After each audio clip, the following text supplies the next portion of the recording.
Hi friends, welcome back my channel educational RK point and good morning all of you my friends. तो चलिए मैं आपको एक बात आज बताने वाली हूँ। यहाँ पे देख लीजिए बहुत ही बड़ी खबर निकल कर आई है कि डीएलएड और बीएड एक समान बनेगी। मतलब कि अब उनके एक समान बनेगी, संयुक्त मेरिट यानी कंबाइंड मेरिट लिस्ट बनेगी अब उनकी। तो चलिए आपसे एक छोटा सा रिक्वेस्ट है, पहले रिक्वेस्ट कर लूँ, अगर आप हमारे चैनल पर नए हैं तो प्लीज़ हमारे चैनल को सब्सक्राइब कर दीजिए और घंटी वाले छोटे से बेल आइकन को क्लिक कर दीजिए, और पुराने हैं तो ओनली एक लाइक बनता है, लाइक कर दीजिए और शेयर कर दीजिए, इतना काम तो कर ही सकते हो। तो चलिए यहाँ पे देखिए हाईकोर्ट ने क्या फैसला दिया। हाईकोर्ट ने राज्य के सभी प्राइमरी स्कूलों में कक्षा 1 से 5 तक में 60,000 से अधिक शिक्षकों की नियुक्ति के मामले में बुधवार को अब फैसला दे दिया है। जस्टिस अनिल कुमार ने कहा था कि डीएलएड एवं बीएड की डिग्रीधारी अभ्यर्थियों को एक समान मानते हुए, जो बीच में क्या कहा गया था, डीएलएड वालों के साथ भेदभाव, मामला क्या है वो समझो, बीच में डीएलएड वालों के साथ भेदभाव हो रहा था।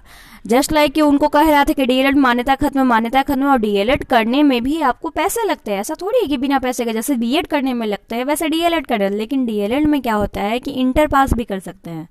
बीएड में जैसे कि इंटर पास भी कर सकते हैं तो लेकिन 4 साल का करते हैं, लेकिन डीएलएड में इंटर पास का भी कर सकते हैं लेकिन 2 साल।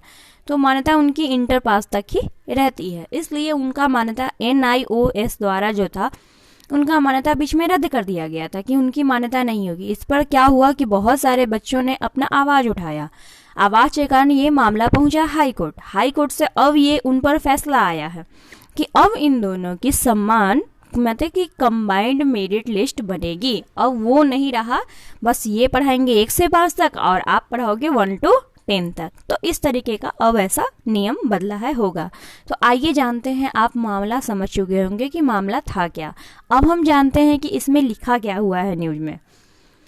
तो अब क्या है, दोनों की संयुक्त मेरिट लिस्ट बनाया जाए, इसके आधार पर सहायक शिक्षकों की नियुक्ति प्रक्रिया पूरी करे। हाईकोर्ट ने कहा है कि अगर डीएलएड धारकों को प्राथमिकता देना चाहते हैं तो उन्हें भविष्य के लिए तर्कसंगत स्पष्ट नीति अपनानी होगी। यानी कि अगर उनको मान्यता मिलना चाहिए तो भविष्य में ऐसा मान्यता मिले, जैसा कि आप देखते होंगे कि आज भी है राज्यसभा, अंग्रेज तो बना कर गए लेकिन आज भी उनका बनाया हुआ एक भी जगह क्या कम पड़ रहा है, लेकिन हमारा बनाया हुआ हर चीज में आप देख लीजिए जगह कम पड़ जाता है, वहाँ पे आदमी रहने का है।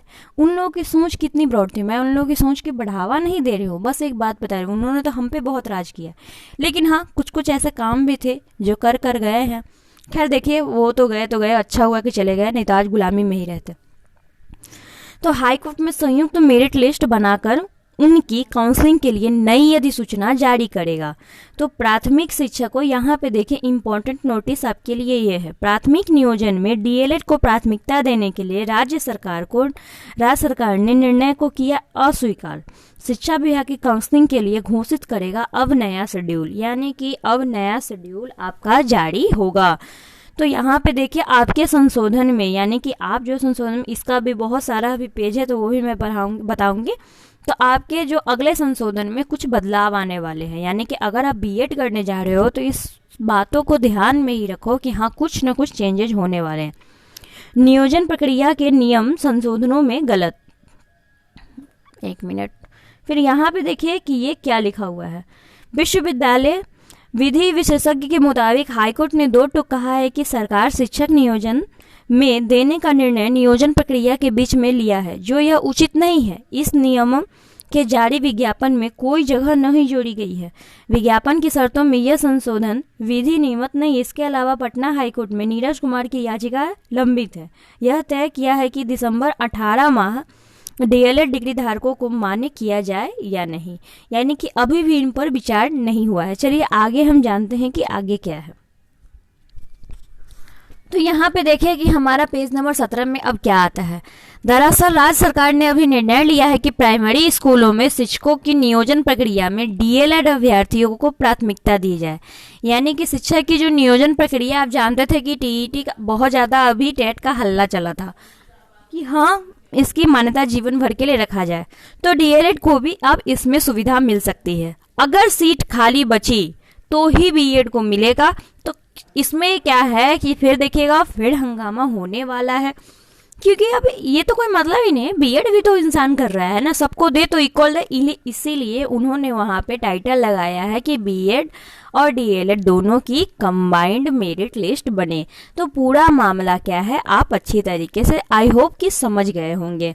तो यहाँ पे अगर सीट खाली बची तो बीएड अभ्यर्थियों की नियुक्ति की जाएगी। फिलहाल हाई कोर्ट ने इस निर्णय को अस्वीकार कर दिया गया है, यानी कि उनका कहने का ये मतलब था कि डीएलएड वाले को आप क्या कीजिए कि पहले कर दीजिए, उसके बाद अगर सीट बचा नहीं बचा तो भाई नहीं करेंगे बीएड वाले जॉब।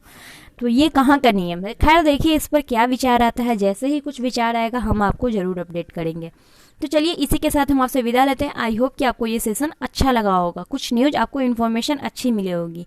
तो आपके लिए आज का दिन मंगलमय हो।